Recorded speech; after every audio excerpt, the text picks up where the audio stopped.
a crest of bear fur. And the reason why is because bear fur is waterproof.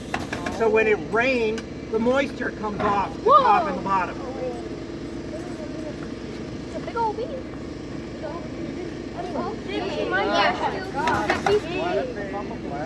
Yeah. Don't worry, it won't hurt you. Don't run. Sit down. Don't run. Just don't move when it's needed. Just don't move. That's all you have to do. Don't provoke it. So,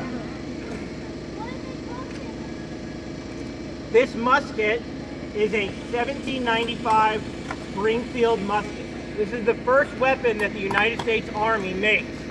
Prior to this, the United States Army was buying muskets from the French. So this is a United States Army made weapon.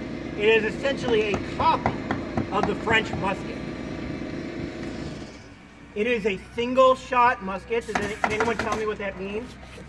It only shoots one bullet at a time. Yeah. When I shoot it, I have to what happens after I fire it? You have to reload it. You have to reload it. A good soldier could fire 2 to 3 shots in a minute. The other problem with this musket is it only has an effective range of 100 yards. That's about a football field, which means that I need to wait for my enemy to be 100 yards from me to fire it. Now, the enemy soldiers, they can march 100 yards in about a minute, which means that I can only going to be able to fire 4 shots, maybe at most, before the enemy is upon me. At that time, I'm going to need to use something else. When the enemy gets close, that's when you're going to use the bayonet. Yeah, they have that thing on the end of the There it is. The bayonet is not a cutting tool. It has no sharp edges, but it is a stabbing weapon. It is designed for you to stab your enemy and twist. The bayonet also works really well.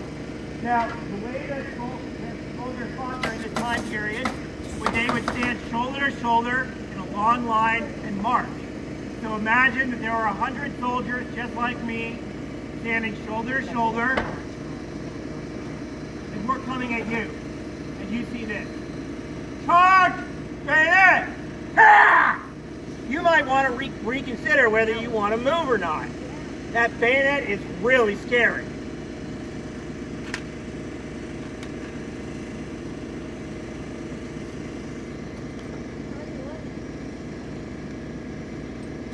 Now, pardon me as I pull this out. This will make getting this musket ball. The musket fires a round lead ball as well as what's called buckshot. And the buckshot is the smaller one.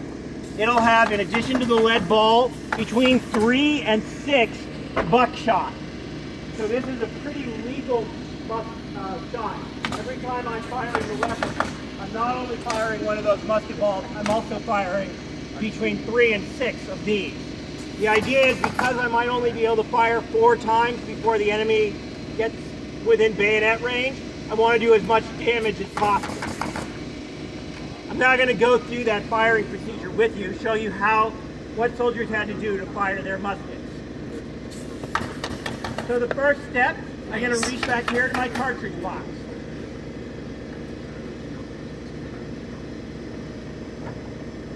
In the cartridge box, I have these pre-rolled paper cartridges. This has all the gunpowder I need, plus down here it has that musket ball and that buckshot. So the first thing I'm going to do is I have to tear this open. I'm going to bring it to my teeth. One of the few physical requirements for soldiers during this time period was that they have at least 2 teeth, one on the top, one on the bottom, and they had to meet. So, yeah, at least 2. So, next I'm going to pour some of the gunpowder in here. Oh, man, this is scary. And this musket is what's called a flintlock. Does anyone know what happens when you hit flint against a piece of steel? fire. Fire. It makes sparks, and that starts fire. So what happens is I have a piece of flint right here. I have this piece of steel right here. So when I pull the trigger, this piece of flint is going to come down hit that piece of steel, and it will set this gunpowder off right here. There's a little tiny hole that gunpowder, the flame will ignite, and it will set off the rest of the gunpowder on the inside. I'm now going to pour the rest of the gunpowder down the barrel. I'm then going to put that musket ball and that buckshot down there. Draw the rammer. Make sure it's all the way down at the bottom. Give it a good tap. Remember how I told you guys that he was going to poke that down in there? Now, the next step is without a doubt the most important. Retard rammer. What do you think would happen if I forgot to take that rammer back out of the musket? If It's not going to backfire. There's a possibility that could happen, yeah. the thing will go flying with it. Yeah, when I shoot the musket, that ramrod's going to go flying away from me. And can I load the musket without the ramrod? No. Congratulations, I now have a 10-pound club. So, the musket is all ready to go. And so next, I would be given the order to make ready! Take aim! Fire! One of the problems with this musket is when it gets damp, it doesn't always go off. So let's give it another try. Fire! Woo!